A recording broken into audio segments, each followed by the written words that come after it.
It was really a labor of love. It was one of those things that I was listening to teachers and what they needed and seeing what would light them up and what they were really interested in.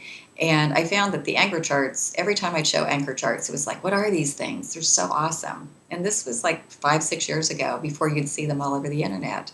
And so I thought I'd write a book just about anchor charts. But as I began doing the research, it was so much more than anchor charts.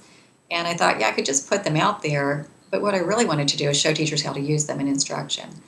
They're not like these cute things that you hang up on your wall. There's something that you build with the students that actually take planning and forethought.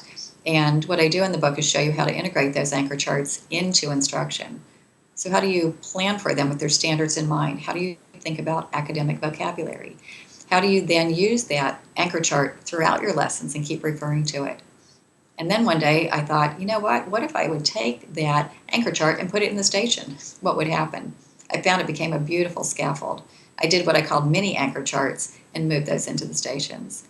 So this book is really, this book has morphed over the years as I've written it, which is why it's probably taken me 5 years. And now it's a book about connecting all the dots.